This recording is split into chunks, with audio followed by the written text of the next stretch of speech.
Halo Gunarwan dan Gunarwati sekalian, ketemu lagi ya di channel saya Gunar Os. Dan ya, kita ketemu lagi di segmen kabar dari mobil, segmen dimana saya akan membawakan berita-berita terbaru, update ya, yang mungkin kayaknya nggak bisa nunggu untuk berita segmen berita utama kita ya, kabar dari N5. Jadi ya, ini di segmen kali ini saya akan membawakan update tentang cedera para pemain Arsenal ya, pasca pertandingan Chelsea dini hari tadi ya. Ini pasti saat ini banyak yang bertanya-tanya ini untuk kondisinya William Saliba gimana gitu ya.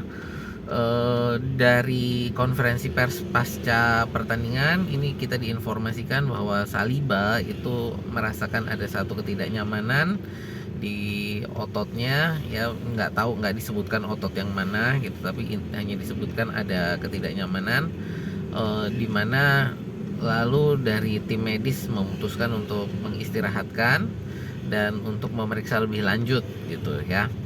Dan untuk pemeriksaannya itu baru akan dilakukan hari ini. Jadi akan dilakukan scan hari ini ya. Scan ini untuk menentukan tingkat keparahan cederanya ya. Semoga sih bukan cedera yang parah, tapi yang pasti ini ada tindakan apa ya, tindakan pencegahan gitu ya, supaya cederanya nggak tambah parah. Makanya nggak diikutkan untuk pertandingan melawan Chelsea dini hari tadi. Lalu itu apalagi ya, untuk mungkin dari teman-teman cederanya berapa lama itu ya. Ya tadi sekali lagi, karena masih belum tahu tingkat keparahannya berapa, seberapa besar, jadi ya masih belum tahu juga untuk berapa lamanya. Kemungkinan besar sih nanti kan tengah minggu ini ada pertandingan juga ya, kita Brentford kalau nggak salah.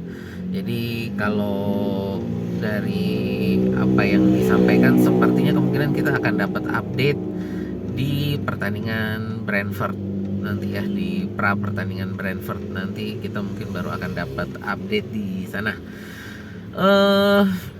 Untuk berita cedera yang lain, saya rasa bukan saya rasa, itu tidak ada cedera yang lain ya. Terutama mungkin teman-teman kan khawatir tentang cederanya Calafiori ya.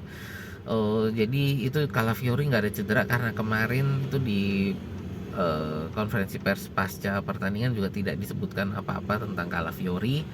Mungkin teman-teman kan khawatir kenapa itu kok diganti Miles Lewis Kelly ya. Ya mungkin karena merasa bahwa Miles Lewis Kelly kan nggak sejago Calafiori, kenapa kok Calafiori diganti nih, jangan-jangan ada apa-apa gitu ya. Kalau dari saya sih kayaknya lebih karena kartu aja, akumulasi kartu untuk lini belakang kita ya. Lini belakang kita kemarin kan Calafiori, Hincapié, Mosquera semuanya udah dapat kartu, ditambah juga Zubimendi dapat kartu juga, kartu kuning. Jadi feeling saya sih itu diganti lebih karena tactical aja, untuk mengurangi efek dari apa ya, kartu kuning gitu. Jadi ada back yang bisa lebih berani lah untuk tackle dan segala macam, karena belum dapat kartu ya. Sayangnya Miles Lewis Kelly nggak sampai 10 menit juga dapat kartu gitu ya. Jadi kenapa kayak kemarin Zubimendi diganti juga, itu menurut saya juga lebih karena kartu ya.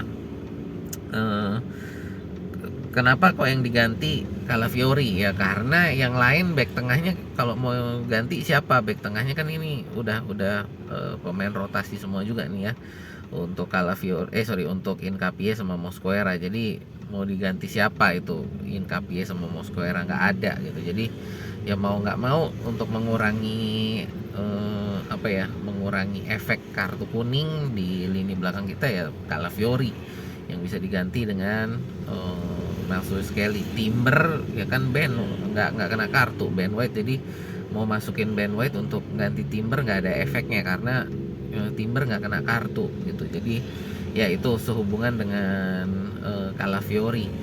Yang pasti juga menurut saya udah bagus lah kemarin itu, udah kembalinya ini Odegaard, lalu juga siapa lagi, Martinelli ya, udah bermain full time untuk Martinelli. Odegaard juga kemarin udah turun di babak kedua lah ya, turun sekitar berapa, 30 menit kalau nggak salah. Lalu juga untuk Gabriel Jesus ya yang sudah ikut di squad, artinya juga mungkin di beberapa pertandingan ke depan kita akan melihat Gabriel Jesus bermain, apakah melalui sebagai starter atau cameo. Saya rasa juga ada baiknya kita menurun. Ya sebenarnya juga kalau Merino nggak ada problem lah ya, cuman mungkin akan lebih bagus kalau ada spesialis striker di sana gitu kan. Jadi ya Jesus kemungkinan kita akan melihat beberapa pertandingan ke depan. Lalu juga Gyökeres ya kemarin kan juga sudah bertanding. Jadi ya itu menurut saya ini yang luar biasa lah ya, booster yang luar biasa untuk lini serang kita udah balik semua.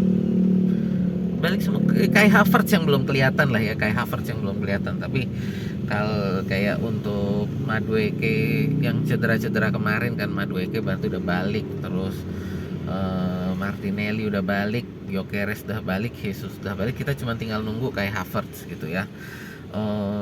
Dan ya sayangnya sekarang disusul untuk back kita yang pada cedera. Untungnya ini sih untuk siapa, Hincapié sama Mosquera. Menurut saya Hincapié sama Mosquera kemarin juga bermain bagus lah ya. Jadi cuman mereka kurang disegani lah ya. Kalau menurut saya mungkin kayak Mosquera sama Hincapié ini kurang disegani karena mereka belum punya nama gitu ya, belum punya nama seperti Gabriel dan Saliba. Jadi pemain Chelsea kemarin menyerang mereka gitu ya, itu juga nggak segan ya, karena mungkin namanya belum setenar Saliba dan Gabriel gitu. Jadi ya itu sih untuk lini serang kita yang kemarin udah bermain, nilainya menurut saya juga so-so aja ya, karena kan baru balik dari cedera juga. Jadi kayak Odegaard itu masih, kan udah lama juga dia nggak main ya, jadi menurut saya mungkin masih agak karatan sedikit. Saya rasa dengan apa ya, dengan jam terbang seiring waktu menurut saya akan balik lagi lah untuk bisa lebih tajam ya Odegaard, karena sebelum cedera itu dia udah memperlihatkan ketajaman juga kan. Sebelum dia cedera yang terakhir ini kan udah menurut saya udah bisa lebih direct, udah nggak bukan untuk build up yang lama, tapi udah bisa lebih direct untuk langsung ke depan. Untuk tendangan jarak jauhnya juga udah lumayan gitu ya. Jadi ya Odegaard menurut saya karatan aja karena udah lama nggak main. Tinggal dikasih jam terbang menurut saya akan beres ya. Lalu untuk Gyökeres ya kemarin juga ya nggak terlalu kelihatan sih, karena dia mainnya waktunya menurut saya juga sedikit gitu. Jadi ya, Gyökeres belum kelihatan. Martinelli mungkin karena diturunkan dari awal nggak terlalu kelihatan speednya ya, karena ya diturunkannya dari awal. Kalau dia diturunkannya di akhir itu biasanya baru kelihatan tuh speednya, dimana orang-orang lain udah kecapean, dia masih fresh, larinya masih kenceng banget, sulit dikejar yang lain. Nah ini kalau untuk karena turun dari awal, kalau kata orang super sub lah ini ya Martinelli. Jadi karena dia turun dari awal, jadi speednya nggak terlalu kelihatan gitu. Yang pasti sih untuk Merino ya kemarin gol, jadi ya hebat lah. Merino ini emang TOP lah ya. Tapi ya itu untuk berita cedera kita, para pemain kita udah pada balik ya. Semoga ini untuk Saliba kita harapkan bukan cedera yang bukan cedera yang panjang lah ya. Kita harapkan mungkin untuk pertandingan tengah pekan ini semoga udah bisa balik gitu ya. Ya kita tunggu aja. Itu aja dulu dari saya. Terima kasih. Sampai jumpa di video kita berikutnya ya.